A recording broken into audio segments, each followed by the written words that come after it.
Last 20 greatest Alice Cooper songs in order. Remember, because we're always picking up new listeners and new audience, you may have not heard the past 10 or 15 Trunk Top 20s that we've done. So in case you haven't, remember the rules. Anything that came out under the name Alice Cooper, which in this case constitutes the whole catalog, is fair game. And you must put the songs in an order. You can't come to me with a list and say, well, there's really not any order. I'm just giving you 20 songs. No. That is taking a shortcut. That is a cop-out. That is something we do not accept. You got to put them in order. That's what makes it even more challenging. So 20, the least great of the 20 songs, and your number one on the way up, the greatest song of all time of that artist's career, in this case, Alice Cooper. We will take a break and get 80s, an interesting period for Alice Cooper. Like many artists that had great success and roots in the 70s, Alice was finding his way and reestablishing his career to some degree, changing band members out. Still had a pretty good career, though. Still had a pretty good run of records in the 80s. Had some changes in record label, band lineups. Obviously, late 80s would see the huge comeback with the album Trash, which we'll see if we hear from at some point on this list. But prior to that, Alice Cooper was with MCA Records, and the Kane Roberts era of Alice Cooper, as I call it. Everybody remembers Kane, the guitarist he had in the band for a while. Rambo-looking dude, all bulked up, playing guitar. Around that time, also some other great musicians in the band, including Kip Winger, who had a big role in Alice's band at the time. And I believe that the best moment from that particular Kane Roberts era of the band came in 1987 with an album called Raise Your Fist and Yell that had a very dark, even by Alice standards, and elaborate stage production in 87. That toured around the world and started, I think, to put the seeds down for what would be the full-on Alice Cooper, I guess for lack of a better term, comeback. He never went away, but commercially a bit of a slump in the mid-'80s and early '80s. But certainly with the Trash album, which would come a couple years later, a huge comeback, having a huge hit with the song Poison. But a couple years before that, Raise Your Fist and Yell, we open up the top 20 at number 20 with the single and video from that record. Very heavy song, too, for Alice, Freedom. Let's hear a little bit of it now.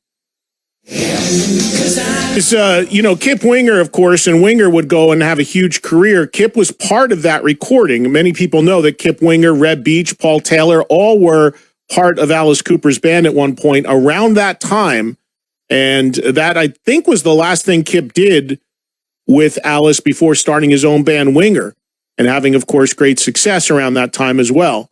Freedom, Raise Your Fist and Yell. You remember that video, too. A pretty big staple on MTV at the time. And that opens the countdown at number 20. As we move forward at number 19, we are going to move forward at number 19, and you got a little jump on the song there. a little reveal if you know what that was. That's why we're doing it live. Never know what's going to happen. Number 19, we move to the Welcome to My Nightmare 2 album. This was a really good record that had a lot of special guests on it. Obviously, the original Welcome to My Nightmare was a classic Alice Cooper record from the 70s, and then Alice went and did a sequel to it that came out in 2011, hard to believe, 9 years ago already. And it was also produced by a guy who's been synonymous with many of the great classic Alice Cooper records, Bob Ezrin, the legendary producer. So it was a really interesting time to do a sequel many years later to Welcome to My Nightmare. Welcome to My Nightmare 2 was the album. And some of the guests on this record, I mean, it's a who's who, including people from the original Alice Cooper band.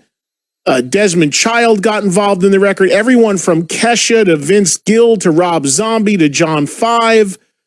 Kip Winger did make a return appearance on this record. Just tons of people were a part of this record. And I thought it was a worthy sequel to the original Welcome to My Nightmare. And there was one track on this record that really stood out to me, that really had a great Stonesy sort of rock and roll feel. And it was a single, and it also was, message-wise, it was just, classic Alice Cooper in its message and its lyric. And I remember seeing Alice do this song with the band. I believe it was on one of the late night talk shows. It might have been on, I don't know what was going on in 2011, but maybe Fallon or Kimmel or whoever was doing whatever show it was at that time. I know Alice played this song live on it, and I thought it was just great.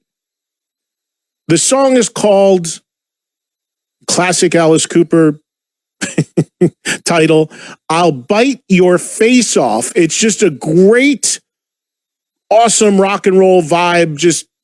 I just love the feel of the song. It's hooky, just great. I love it. It's probably in the last 10 years one of my favorite Alice Cooper songs. And here it is from Welcome to My Nightmare 2, I'll Bite Your Face Off at 19. It's great. It's great. It's a great, great rock song. And look, we say this all the time when we do top 20s.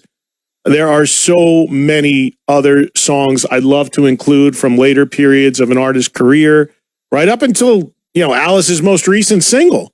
There's tons. That's what makes this so difficult, because you can't do it all. You can't put it all in there. You just don't have the time. You got to leave stuff on the side, and you got to just come with what you feel is, your favorite stuff, whether it was a hit, not a hit, new, old, whatever.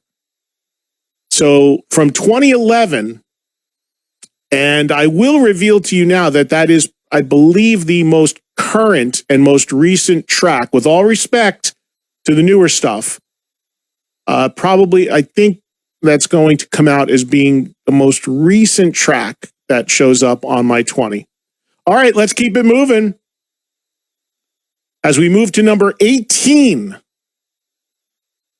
Alice Cooper, not a guy that you would think and that you would consider synonymous with ballads. However, Alice has done, when he's done ballads, some truly, truly great ones. And I always loved this song because growing up as a kid, and when it came out, I would have been 12 years old, 13 years old. I remember this song dominating AM radio. I remember hearing it very often, getting into my parents' car and hearing it come on the AM radio out in New York City, sitting in the back seat. And it was a song that even my parents liked. But it was just a catchy song, and it takes me back to being a kid in the backseat of my parents' car, hearing this on AM radio, and it's always held a special spot for me because of bringing me back to my youth. There's also a moment that Alice Cooper performed this song on The Muppet Show with Miss Piggy. So as a kid, how could I not remember that? It comes from an album from 1977 called Lace and Whiskey, and it was a pretty big hit for Alice Cooper. Top 10 hit, as a matter of fact. The song is You and Me, coming in at number 18. Because of all the theatrics and all the heavy stuff in Alice Cooper's catalog, you can forget that side of him very easily. You can also forget what a great singer he can be. And often is, but I mean, his voice has not changed at all. But when he wants to sing a ballad, he can really sing in that voice. And I just think it's great. Such a great hook. And it's obviously a soft rock sort of vibe. But for me personally, why that song had to make the list was what I just told you. It just takes me back to my youth. It takes me back to being a little kid, takes me back to hearing that song. And at the time I heard that song, I didn't know it was from a guy, Alice Cooper, that chops his heads off in guillotines or whatever. I mean, it sounds like it could be anybody at that time. But it's a great song. It's a great hook and great vocal. Always loved it. You and Me.